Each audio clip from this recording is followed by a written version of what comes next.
बिस्मिल्लाहिर्रहमानिर्रहीम, अस्सलाम वालेकुम।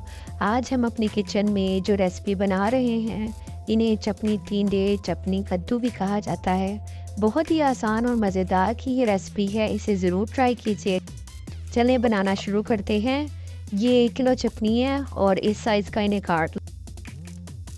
एक कढ़ाई लेंगे और उसमें 1 कप ऑयल डाल देंगे और 1 टेबल स्पून ज़ीरा। ज़ीरे को हमने 1 मिनट के लिए फ्राई कर देना। ज़ीरा फ्राई हो जाएगा तो उसमें 2 मीडियम साइज़ के हमने प्याज डाल देने हैं। प्याज को हमने ज़्यादा फ्राई नहीं करना, उसको बस 1 से 2 मिनट के लिए हल्का फ्राई करेंगे और वो सॉफ्ट हो जाए तो उसमें 2 मीडियम साइज़ के टमाटर डाल देंगे हम और 5 से 6 हरी मिर्चें।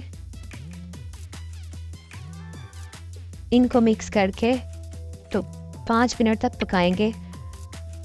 टमाटर अपने ही पानी में गल जाएंगे। टमाटर देखें अपने पानी में गल गए हैं, नरम हो गए हैं। अब इसमें ड्राई मसाले जाएंगे। 1 टेबल स्पून इसमें नमक,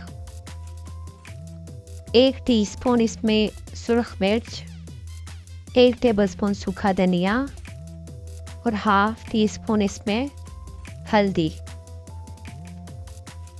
इसमें ज़्यादा मसाले नहीं जाते, इसका टेस्ट अपना बहुत अच्छा होता है। इसमें कोई गरम मसाला, लहसुन, अदरक कुछ नहीं जाता। ये बहुत मज़े की बनती है।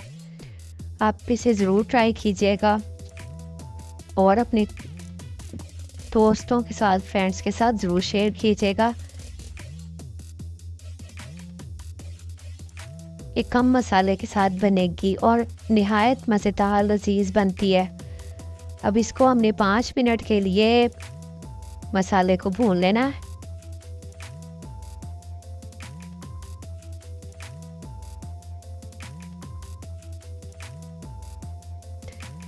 पाँच मिनट हो गए तो अब इसमें हम अपना चटनी डालेंगे।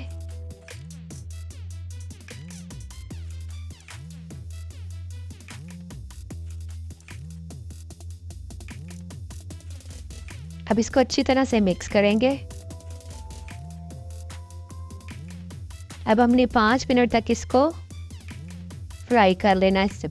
मसाले के साथ इसको भूनेंगे अच्छी तरह चटनी को, ताकि मसाला और ये चटनी अच्छी तरह से मिक्स हो जाए।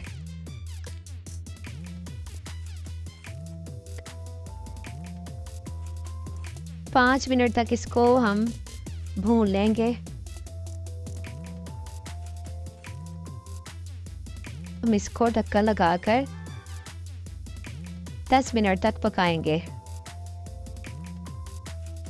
5 मिनट हो गए हैं ढक के पकाते हुए। हमें देखें इसके अंदर भी पानी है, हमने कोई पानी ऐड नहीं किया इसके अंदर। तो अब चटनी ने अपना ही पानी छोड़ा है और इसके अंदर पानी है और ये हाफ कुक हो चुकी है।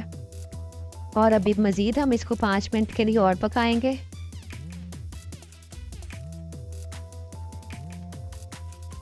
ये कवर करके हम इसको 5 मिनट के लिए और पकाएंगे।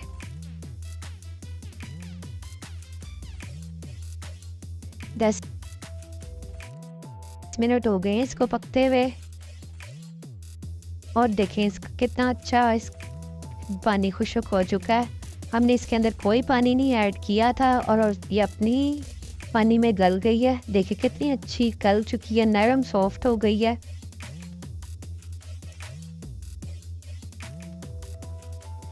अब हम इसमें हरा धनिया डालेंगे और ½ टीस्पून हम इसमें काली मिर्च डालेंगे।